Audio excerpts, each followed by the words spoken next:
The big news: Sam Bankman-Fried, founder of FTX, has been arrested on 8 felony charges, ranging from wire and securities fraud to violating campaign finance laws. Bankman-Fried gave around $40 million in campaign donations to the Democratic Party, and one can't help but wonder if he's going to go to jail for violating campaign finance laws. Shouldn't the people that accepted the money go as well? Around 50 Democratic senators receive money from FTX in some form, as well as our sitting president. Fried apparently gave money to a couple Republicans, but it turns out, from my brief research, that these were more rhino Republicans leaning towards the left, and even said in an interview that he did a lot of his donations to the Republican Party in a dark matter because he was worried that the press would freak out about it. I donated to both parties. I donated about the same amount to both parties this year. That was not generally known because despite Citizens United being literally the highest profile Supreme Court case of the decade and the thing everyone talks about when they talk about campaign finance, for some reason, in practice, no one can possibly fathom the idea that someone in practice actually gave dark. So, I don't know, all my Republican donations were dark. People won't see them. And the reason was not for regulatory reasons.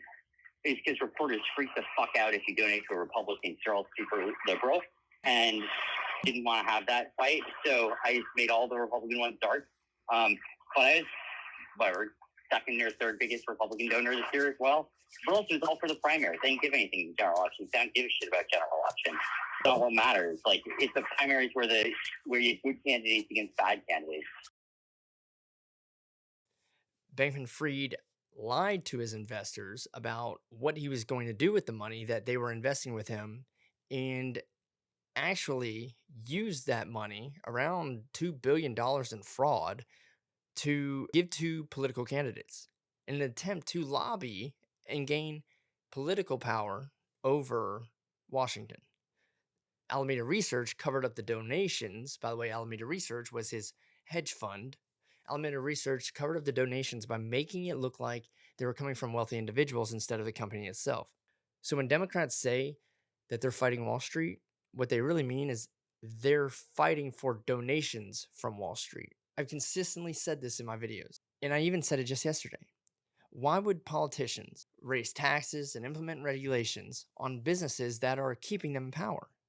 They both need each other to maintain the status quo. Why would they threaten that? The political leaders talk a big game because it takes votes from the general public to get elected, but the money from the big donors is what really drives it home. And ultimately, most of what they're telling you is a lie. I often use the quote, "What's favorably economically is not favorably political." So when you hear things like Joe Biden today saying that wages have outpaced inflation. And all of this means that for the last several months, wages have gone up more than prices have gone up. Wages have gone up more than prices have gone up. This is simply false.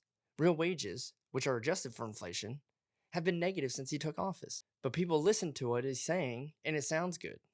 It's time to open your eyes. Some of these conspiracies really are true, and far too many people are discrediting them.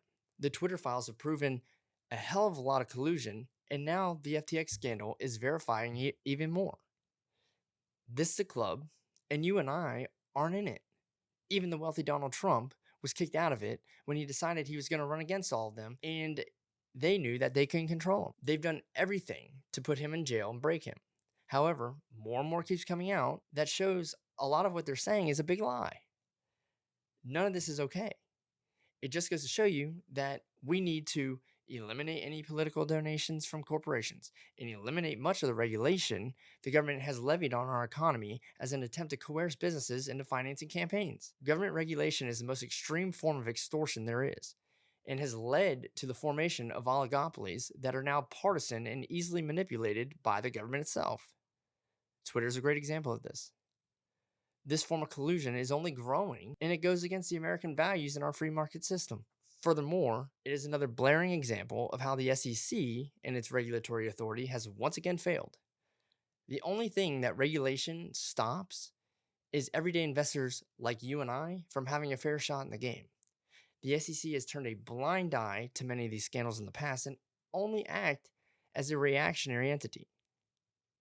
It's a major problem. I would like to put my condolences out to the Leach family. College football coach Mike Leach has unfortunately passed away. I'm sure a lot of you saw the news this past weekend. Suffered a massive heart attack, was unresponsive for about 15 minutes or so, I guess. Uh, was in critical condition overnight, and Mississippi State University has released the news that he had passed away. Mike Leach is someone I always looked up to, great coach, and not just a coach, by the way, a true American treasure. If you're not even a football fan, go watch Mike Leach's press conferences.